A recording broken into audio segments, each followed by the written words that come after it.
Tales of Arise is a game that did more for me in an hour than what others can do their entire runtime. Capturing my attention so securely, I originally was going to make a video based on my first impressions called Tales of Arise 1 hour in. But as many months had passed and new interests taking the place of old, Tales of Arise was left to ferment with the many other games that I said I'd eventually get to. But eventually, I was finally able to reseat the game in front of me, curious and determined to finish another game in the backlog. And after 30-ish hours of executing lords, slaying deadly Zoogles, and various idle chit-chat, I can wholeheartedly say, I am so glad I did not make that video. First impressions of anything are extremely important as it sets the mood for whatever it is.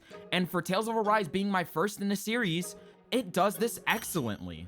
But the thing that it does wrong is the rest of the game. From the monotonous gameplay to the one-dimensional stereotypical characters and an unsatisfactory story that sent my positive worldview of the game into the frickin' sun. It's honestly baffling for me to have to feel all this because I genuinely thought the game was good. I want to feel your hair right now. You want to place my only hope. I do not want to feel your heart right now. This is not my place, my only hope. The story of Tales of Arise essentially goes like this. In the lush world of Dana, once filled with growing nature and beautiful life, is now conquered under the rulings of 5 lords, typically referred to as the Renans. You play as Alphen, a Danan slave with no recollection of his past and with the inability to feel pain. Working as a slave for however long it has been, their entire purpose is to be used as a siphon to farm a mystical essence called astral energy. On one fateful day, Alphen comes across an escapee named Xion, a Renan with not only a curse that harms those who touches her, but a power within her that beholds a molten blazing sword, one that Alphen can wield due to his strange ailment. Recognizing each other's potential, they form an unlikely alliance to take down the lords that overrule Danan's livelihoods. So, you head all over the broad regions, making new friends, taking down the lords, and ultimately becoming the hero that Dana needed. There's action! There's adventure! Even romance? With an opener like this, it would be hard to not at least be intrigued to see what direction this game goes. But there's just a small issue with this. The entire game sucks. Trampoline. What in the world? It died! What? During my Tales of Arise experience, I was constantly met with infuriating scenarios that forced negative responses from me consistently. Some so bad that I had me wondering if the developers even playtested their game at all. And if I'm saying that, there's gotta be something wrong with this game. So, let's start off with one of the main sources of my complaints, the combat. The main gameplay in Tales of Arise is pretty straightforward. You have a single basic attack combo, a dodge, and arts. Arts are skills that are used to extend your combos and are the major source of damage your character deals the entire game. And supporting the system is the Boost Strike, an execution move that instantly kills the enemy during a high combo on low HP. Essentially, what the game asks of you is to spam your combo and to use your equipped arts to support it. And this system can absolutely work, but it starts revealing how monotonous it can be easily through the later stages in the game when the game starts throwing in challenging enemies. Challenging enemies being inside of quotations, of course. The enemies that you come across in Tales of Arise are ridiculously tanky. The battles in the beginning that took maybe only a minute or two are now stretched into these 4 to 5 minute marathons, worsening even more later on. Being able to visually see myself repeat the same limited actions with no changes in sight let me notice just how bored I was. The initial fun of combat had completely disappeared, leaving me to only feel resentment for the time I spent fighting. This got so bad enough to the point to where I started lowering the difficulty bit by bit to spend less time fighting and more time progressing the story. But what actually happened was, it didn't change a thing! It didn't change a thing at all! I am without a doubt saying that when they only adjust the enemy's HP as the source of difficulty and nothing else, they only adjust the enemy's HP as the source of difficulty and nothing else. When I realized I was taking and dealing the same amount of damage, it showed me that the enemies were intentionally made to be spongy and the game goes no further than that. Where you must chip away at more than several thousands of HP over minutes, the enemy gets to demolish yours in a matter of seconds. And sure, turning down the difficulty did help by shaving off a few minutes, but it ultimately felt negligible as it quickly readjusted itself back to the same HP pools pre-difficulty change. I mean, honestly, how hard is it to adjust anything past how beefy the enemy is? One of the craziest things to me was how all of my characters struggled to hit triple-digit values just for their basic attack. You may be probably thinking at this point, Wow, this guy complains a lot. He could just dodge the attacks. Maybe he just sucks at dodging. when the action JRPG game asks you to dodge when the enemies fail to give a visual cue when they're about to strike, or especially when you're in the middle of yours, the game doesn't exactly leave you much room for error. And when they also introduce the ability to counterattack, you would think is a viable option until you realize that if the enemy is still in the middle of their combo, you may just get punished for using it. This game loves to hand you mechanics just to sweep the rug right from under you. Another time they do this is when they introduce boost attacks, a mechanic where you call on allies to deal with certain enemies. For example, Xion can knock down and stun flying enemies, Alphen can down almost any enemy with a slash, Rinwell can steal magic attacks, and so forth. The problem with this is that it's so situational that it loses its viability past the fact that it allows you to use more arts in your combos. And this is a great aspect for it to have, but Dana forbid you using it and needing it the next moment afterwards because it can easily mean the death of you and your allies. Sure, there is a healing system inside of the game, but through my entire playthrough, it's made itself to be one of the most useless and irritating mechanics, not only to the horrible combat, but because of Alphen's specific quirk.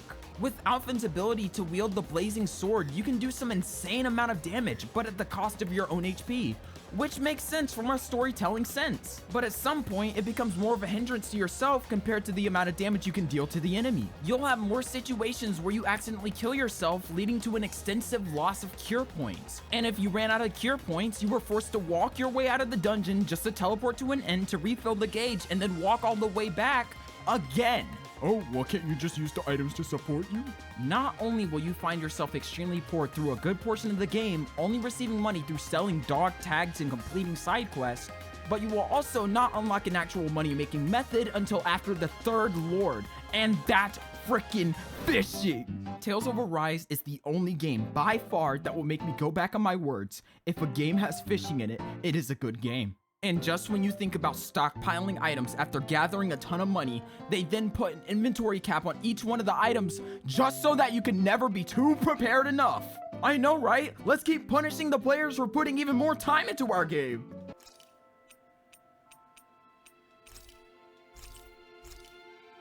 I only bought 7 of those and I'm basically almost poor. But I think that mainly covers the frustration that I had with the combat side of things. It came off as an extremely repetitive, monotonous gameplay loop that constantly punished you for using the multiple mechanics it gave to support you. But luckily, the characters themselves are cool enough to at least overlook these very obvious and prominent issues by even a little.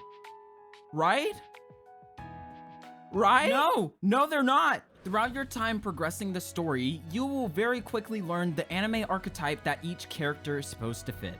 For an example, Alphen is the inexperienced hero, Xion is the tsundere, it's not like I like you or anything, Rinwell is the racist, and Law is the person everybody points at and makes fun of because he's the comedic relief brute punch first, ask later type of guy. And I love him for that. I found these nice and heavy rocks that I decided to strap onto my arms, but I guess I didn't tie them down good enough because they went flying. So you were doing improvised weight training. You and your crazy ideas. I won't rest until I know that I'm stronger than you, Alphen. Oh, I see how it is. Well, I don't plan on letting you beat me.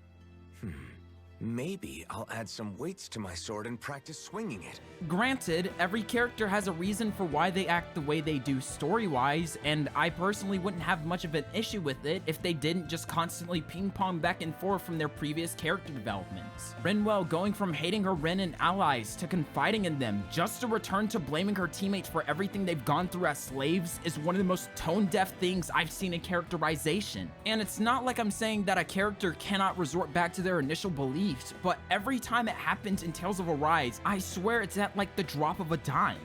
Oh, and another thing. About your owl, Rinwell. What is it? When he starts to molt, would you be willing to give me his old feathers? I think I could find a use for them. What do you intend to do with those? Well, recently, I haven't been sleeping well. However, I hear pillows made from owl feathers are very comfortable and wish to make one. This is why I hate you, Renans! Each character struggles to break from their one-dimensionality, with Alphen feeling more like 1.5D, with 2 other characters feeling to be so much more. It's honestly frustrating to see the missed potential on most of the cast because their stupid growths are just the exact opposite of how they already were. Who knew the inexperienced hero becomes experienced? Who could have guessed the person who struggles to care for others starts caring about others? Who would have known the racist would stop being racist? I don't know. Me? But surely the story couldn't be the exact reason of why it flipped my entire worldview on the game and allowed me to be more honest about my feelings. Right. What I'm about to go over is a major spoiler, so if you'd still like to experience the game for yourself after all I've said, I'd heavily urge you to skip ahead to this timestamp. So I'll give you the time to do so. Okay, are we cool? Cool. As the entirety of your goal aligns with taking down the Lords to form a powerful core, the Renis Alma, you and your team are finally able to reap the fruits of your entire adventure. That is until you put all the Master Cores together and nothing happens. And what happens next? It's honestly better if I show you than tell you. What's going on? Are we missing something? We can't be. So why isn't it? Alphen! Behind you!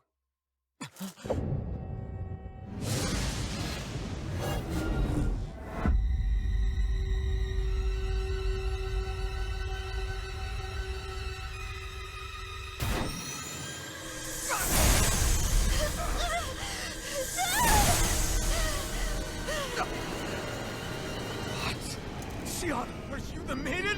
What is this? Why is this happening? What the? The Master Cores! Renis Alma! The Renis Alma. It's here. What's going on? The Renis Alma's only supposed to consist of the 5 Danon elements. What do you think you're doing?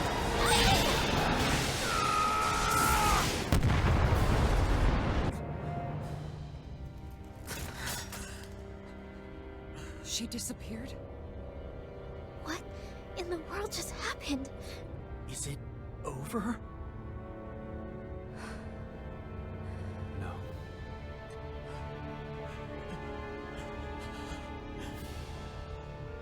It's only just begun.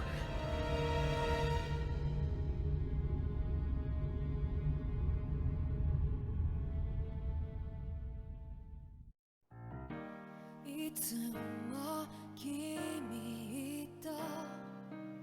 26 hours into this game, and all our progress just gets thrown away. I felt like I completely wasted my time. Not only did they introduce a new antagonist that we've never seen before, but then they hit me with a line that disregarded everything I put towards this game's story. But guess what? Here's the kicker. This character was present since the very beginning and dropped in very obscure places in the cutscenes. Isn't that just great storytelling? As you can tell, I do genuinely feel frustrated of my entire experience with Tales of Arise.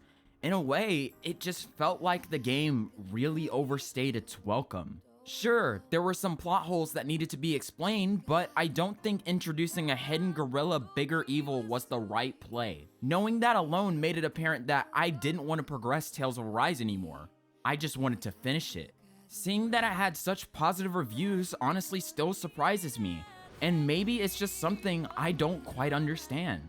It's not like I expected the story to change my life or anything, but I still wanted it to create a memorable experience where we see a previous full-time slave grow into an all-time hero of Dana.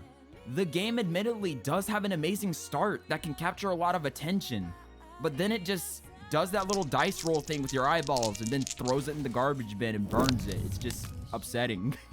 But that's all just from my own personal experience from Tales of Arise. If you enjoyed the video, please consider subscribing. I would love to hear if you've had a similar experience to what I had, or if you haven't at all. If you're considering getting the game or are using this video as the gap to prevent you from playing it, I would also love to hear about that too. Anyways, that's gonna be all from me. You are now leaving Psyker's world. See you on your next visit.